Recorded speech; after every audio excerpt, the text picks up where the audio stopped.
नमस्कार जी सभी को। पाठ भारतीय राजनीति में नए बदलाव पर आज हम चर्चा करेंगे और विषय रहेगा हमारा शाहबानो विवाद। और भारतीय राजनीति में ये महत्वपूर्ण स्थान रखता है।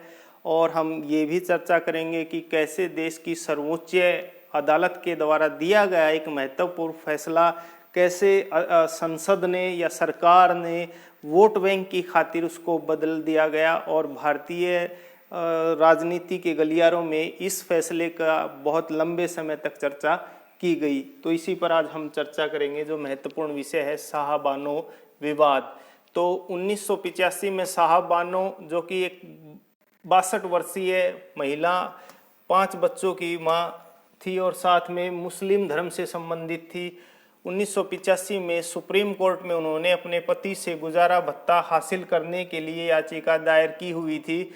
और उस समय तक उनको जो है तलाक को 7 वर्ष बीत गए थे। कहने का अर्थ ये है कि 1985 में शाहबानो, जो कि मुस्लिम महिला थी, 5 बच्चों की मां थी और 62 वर्षीय महिला थी, 1985 में उन्होंने एक महत्वपूर्ण अपील की सुप्रीम कोर्ट में। और हालांकि तलाक को उनको 7 साल बीत चुके थे, तो उस समय उन्होंने मांग की कि उनको और उनके 5 बच्चों के गुजारे के लिए अपने पति से गुजारा भत्ता दिया जाना चाहिए। इस संदर्भ में सर्वोच्च न्यायालय ने आखिरकार 23 अप्रैल 1985 को शाहबानो के पक्ष में एक फैसला सुनाया। और सर्वोच्च न्यायालय ने जो है अपने निर्णय में कहा कि मुस्लिम औरतों को भी यह अधिकार है कि वह अपने पति से हर महीने एक निश्चित रकम जो है हर्जाने के रूप में गुजारा भत्ता ले सकती है। अर्थात 23 अप्रैल 1985 को सुप्रीम कोर्ट ने शाहबानो के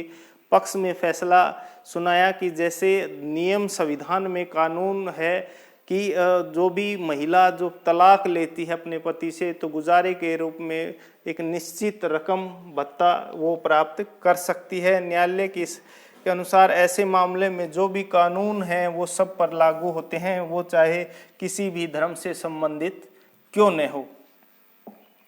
और इस फैसले को जो है बीजेपी ने देश में हिंदू राष्ट्रवाद और समान नागरिक संहिता के विचार के रूप में प्रसारित करने का आधार प्राप्त हो गया था उनको।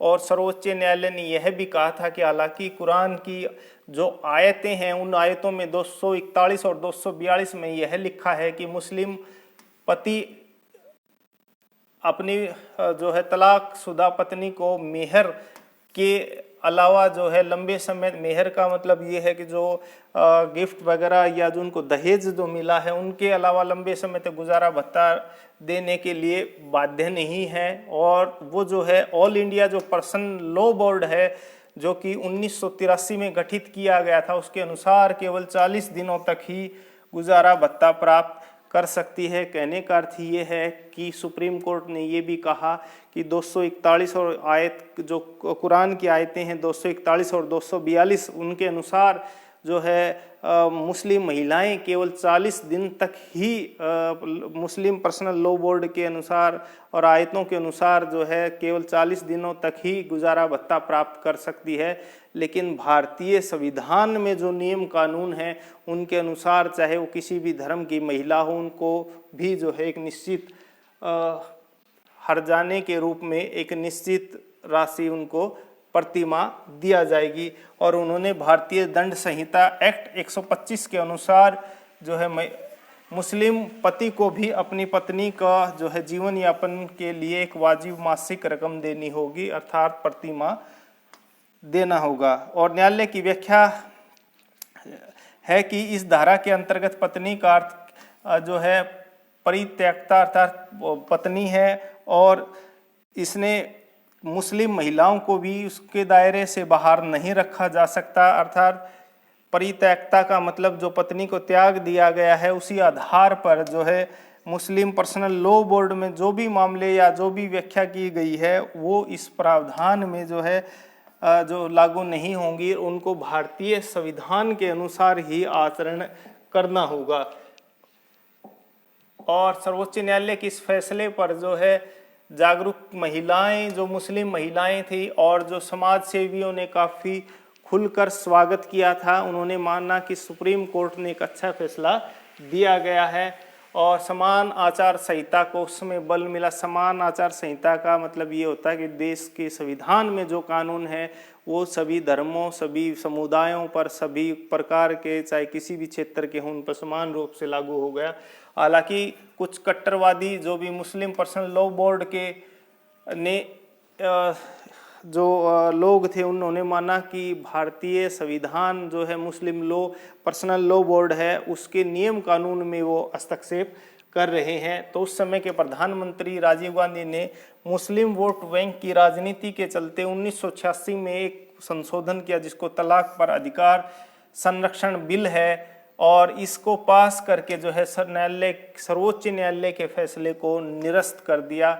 अर्थात उसके बाद में जो मुस्लिम पर्सनल लॉ बोर्ड है उसके अनुसार ही जो है मुस्लिम महिलाओं को तलाक के बाद हर्जाने के रूप में राशि दी जाएगी।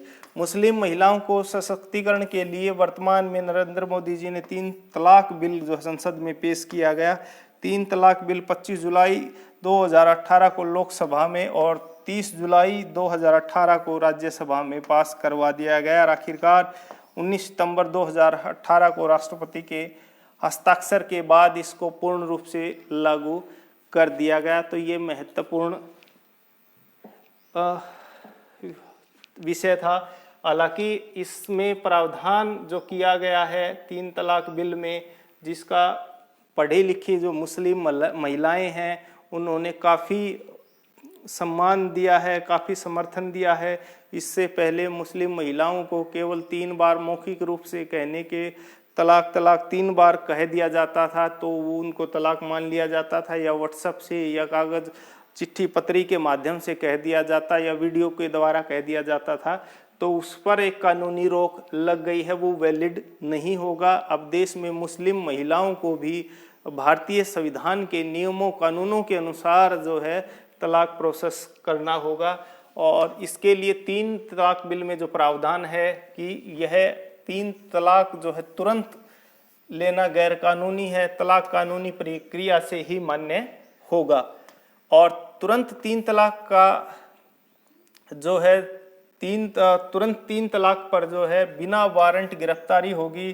3 साल तक की सजा का प्रावधान है। साथ ही मामला दर्ज तभी होगा जब महिलाएं या उसके कोई भी सगी संबंधी शिकायत दर्ज करवाएंगे। साथ ही पीड़िता को जो है पति से गुजारा भत्ते का दावा कर सकती है। जो भारतीय हिंदू समाज पर जो नियम कानून लागू होते थे वो नियम कानून संविधान के मुस्लिमों पर भी पूर्ण रूप से लागू होंगे। Thank you. जय हिंद, जय भारत।